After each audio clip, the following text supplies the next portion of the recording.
Hello everyone. Today's lecture is laws of resistance. आज हम पढ़ेंगे रेजिस्टेंस के लॉ के बारे में। पहले हम जान लेते हैं कि रेजिस्टेंस होता है क्या है। रेजिस्टेंस इंग्लिश डेफिनेशन में resistance is the property of a conductor which opposes the flow of current. That means ये एक कंडक्टर का एक प्रॉपर्टी है जो अपोज करता है करंट को फ्लो होने के लिए। करंट को फ्लो होने के लिए ये अपोज करता है, इसको कहते हैं रेजिस्टेंस। जो अपोज करेगा करंट को फ्लो होने के लिए उसको हम बोलेंगे कि ये रेजिस्टेंस है, ये रेजिस्ट करता है। देन रेजिस्टेंस का यूनिट है ओम और रेजिस्टेंस। अब हम पढ़ेंगे लॉज ऑफ रेजिस्टेंस के बारे में। Then it is of two types, first law and second law. First law क्या होता है? The value of resistance of a conductor is directly proportional to the length of conductor. That means R directly proportional to L. This is denoted as equation 1. That means if the length of conductor length increases, if the conductor length increases, then resistance also increases.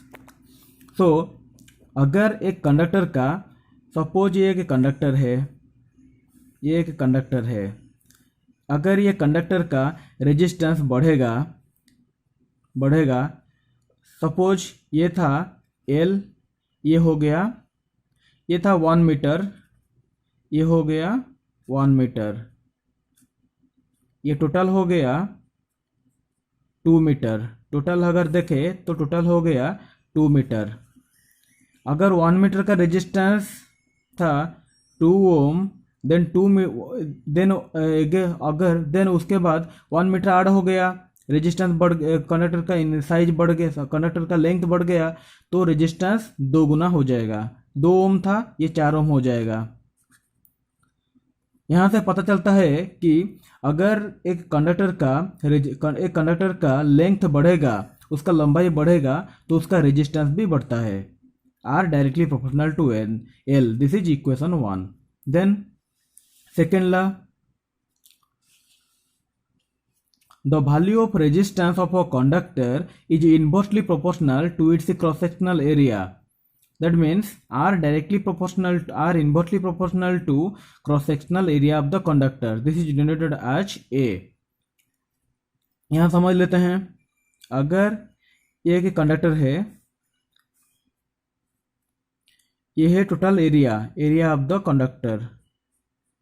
अगर ये area बढ़ेगा according to the equation, according to the mathematical representation and the statement, अगर ये बढ़ेगा, हमारा जो मोटाई है और जो एरिया ऑफ क्रॉस सेक्शन है, अगर ये बढ़ेगा तो रेजिस्टेंस घटेगा और डिक्रीज होगा। अगर ये डिक्रीज होगा देन रेजिस्टेंस इंक्रीज होगा।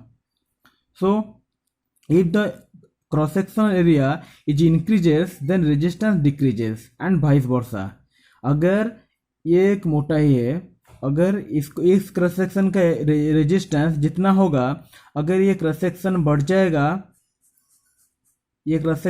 जाएगा, तो उसका रेजिस्टेंस जितना बढ़ेगा क्रॉस सेक्शन, उतना ही टाइम रेजिस्टेंस कम होगा। जितना टाइम क्रॉस सेक्शनल एरिया बढ़ेगा उतना ही टाइम उसका रेजिस्टेंस घटेगा। Suppose 2 times cross section area बढ़ गया तो 2 टाइम्स रेजिस्टेंस ऑफ कंडक्टर घट जाएगा और डिक्रीज हो जाएगा। Then by comparing the above 2 equation 1 and equation 2, we will get R directly proportional to L divide by A। देन हमको ये प्रोपोर्शनैलिटी कांस्टेंट को उठाना है, क्योंकि हमें एक फॉर्मूला के तरह इसको यूज करना है। तो यूज करने के लिए हमें इस प्रोपोर्शनैलिटी कांस्टेंट को उठाना पड़ेगा। तो उठाने के लिए हमें एक कांस्टेंट को मल्टीप्लाई करना पड़ेगा, जो एक डिफाइंड होता है, जो उसका वैल्यू भी होता है। सो हम प्रोपोर्शनैलिटी कांस्टेंट को उठा के इसके जगह एक कांस्टेंट को मल्टीप्लाई कर दिए हमारे जो फॉर्मूले पर और राइट हैंड साइड पर। So R equal to rho L upon A।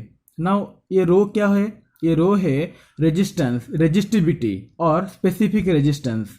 ये रो होता है स्पेसिफिक रेजिस्टेंस और रेजिस्टिविटी।